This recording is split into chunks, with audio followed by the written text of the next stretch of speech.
Hey, how you doing? My name is Brent Siebold. I'm the director of the Startup Center at Arizona State University's Fulton Schools of Engineering. So wanted to talk to you today about, again, we've got three pillars of focus within the Startup Center.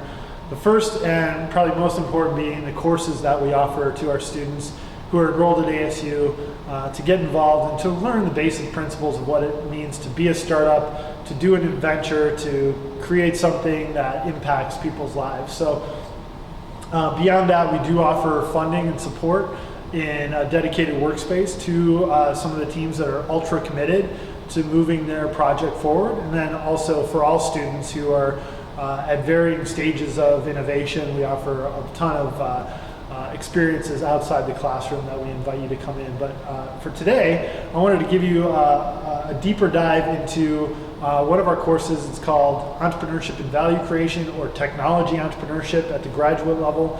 This is FSE 501. So within FSE 501, there's basically 5 components that we work students through over the course of a 15-week semester. And so FSE 501 is offered in person on the Tempe campus in the fall and the spring. It's also offered online. So if you're checking this out at a distance here in the US or abroad, you can get involved with this process as well. So basically, I'll give you some illustrations about how this works in class, but we identify a problem, we form a multidisciplinary team.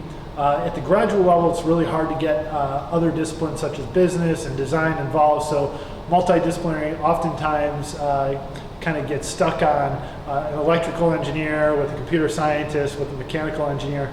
That's pretty good, and a lot of people are bringing in different perspectives, and that's the key. That's what we're trying to get at.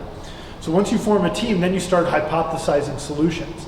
And as you hypothesize solutions, what you want to do is go out and you want to test those solutions against real people that might benefit or be impacted by the solution that you've developed. So engaging human beings is kind of the cornerstone of use-inspired research or user-centered design. So we have a whole methodology that you can follow to go out there and really validate or reject which of your hypotheses about your solution are correct or incorrect. And the whole key is to really separate yourselves as a team away from your assumptions about what you think people actually want, and to get to the truth and find insight into what people are telling you they actually need and want. And then finally, almost the entire second half of this course is going through this iterative process of presenting evidence that you collect out in the real world through a standard kind of investor pitch. So we call this evidence-based pitching. So all of these 5 things total up to basically a methodology that we've called REAL. So it's rigorous. This takes a lot of time and energy. It's a different form of rigor than what you might be used to in your graduate work, where a lot of it might hinge on memorization or flat out just number crunching or whatever it is that causes you to stay up till 3 a.m. Turning in assignments. That's rigor on one side. This is rigorous in a completely different context, in that we're going to be asking you to push the boundaries of your comfort zone and really go out and engage people that normally you would probably never engage if you weren't asked to.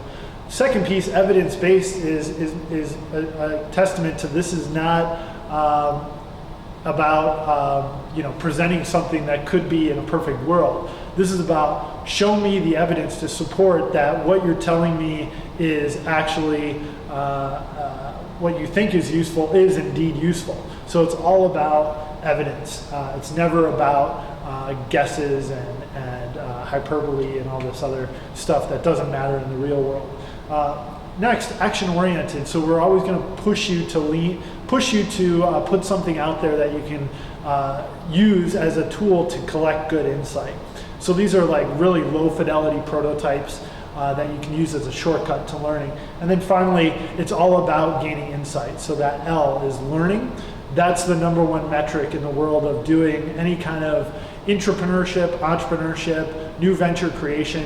It's all about gaining insight to figure out, are we on the right track, or do we need to go back and rethink the problem statement or the potential solutions? So that's our methodology. These are some of our students that we had over the past term. This is a team that's actually in revenue right now. They came up with a concept They built a prototype. They engaged, several, I would say at least 100 folks during the course. And this is Ken on the far end. He's one of the instructors we have at the graduate level. He's a great guy. He's a great mentor. And if you enroll, he could become a great friend, actually, as he has. This is an example of some of the low fidelity prototypes that students might develop just to go out there and test the basic assumptions about what it is that they want to develop. And this is the type of reaction that you're looking for. And so when you can get somebody to give up something to validate that what you've built is worthwhile, you're going to be in good shape.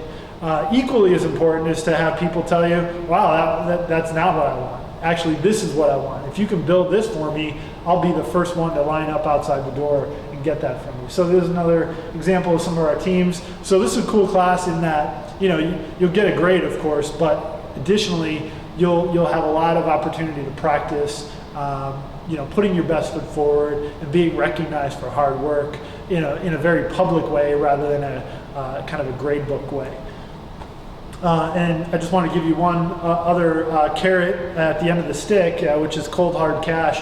A couple of our student teams who've gone through this methodology at the undergraduate level went on to participate in Igniter Challenge, which is an opportunity here at ASU for students to win up to $50,000 in funding for their venture. And so we had 2 engineering teams actually participate in the top 5 of this competition. These folks developed a snowboard binding, which is patented, and then they actually had another group that was a group of software engineers that actually took home the grand prize in that particular competition. So as engineers, we have high hopes for you that you can not only learn this methodology, but practice it at a high level, and then ultimately get some significant cash to move that venture out into the actual marketplace. So we hope you join us. Check out FSE 501 on the ASU schedule of classes, and we look forward to seeing you at some point this year in class.